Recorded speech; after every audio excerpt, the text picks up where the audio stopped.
You wake up with the best intentions. Today is the day you finally tackle that big project. But then you grab your phone. You tell yourself you'll scroll for just 2 minutes, and before you know it, an entire hour has slipped away. You decide you'll start fresh after lunch, but as the afternoon rolls around, your energy drops. The resistance feels heavy, so you justify pushing the entire task off until tomorrow. Then comes the night. You lie in bed feeling a crushing sense of guilt, acutely aware that you threw away another day. You know exactly what you are capable of achieving, yet you simply cannot force yourself to move. To an outside observer, this looks like laziness. However, this specific type of paralysis typically only occurs when someone has massive expectations for their own life. This friction exists because your brain is struggling to manage the weight of your own potential. This chart shows the real mechanism keeping you stuck.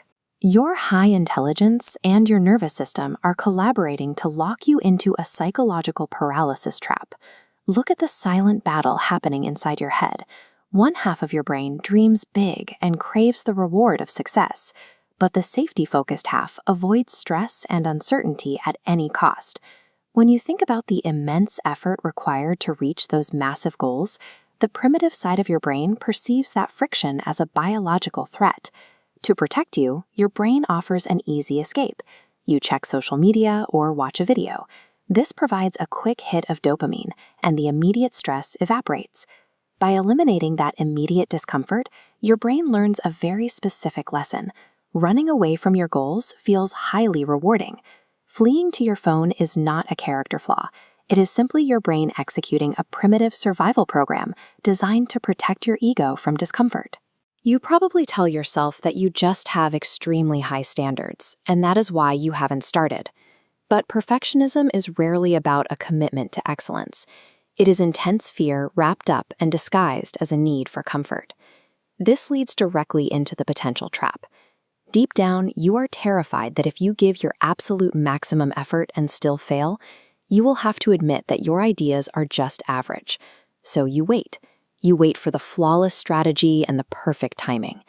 By waiting forever, you guarantee you never fail, which protects the myth of your own greatness. Ultimately, you trade your future for a comfortable afternoon. It feels psychologically safer to remain a flawless, hidden genius than to step into the real world as a visible, flawed beginner.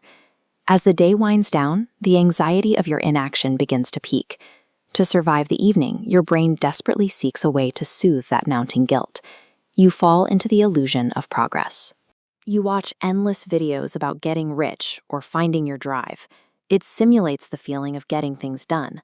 Looking at this workflow, you can see how the brain gets chemically tricked. The passive act of consuming content triggers the exact same false checkmark of progress as the difficult act of actually building something. You do not need another secret productivity tip. You already know exactly what steps you need to take. This fake momentum serves as a form of self-sabotage that feels productive.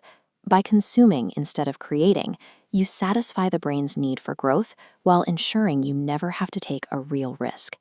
Let's return to that nighttime cycle. Lying in bed and consuming yourself with self-hatred serves no practical purpose.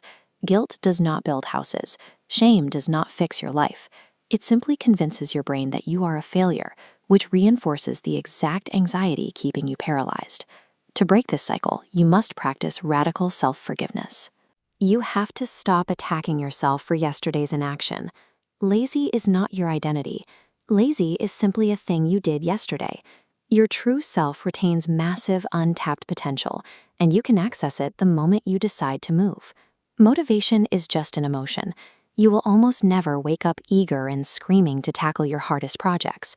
You have to take physical action precisely when your mental resistance is highest, and you completely hate the idea of doing the work. Every single time you push through that friction, you begin to rewire your brain chemistry. You prove to your nervous system that hard work is not a lethal threat. Stop drawing maps and walk into the woods. Commit today to taking one tiny 15-minute step forward. Write one paragraph. Make a single phone call. The size of the task does not matter. Actually finishing it does. There is no external rescue coming. No one will pull you out of bed or do the work for you. Close this window and finish one task right now.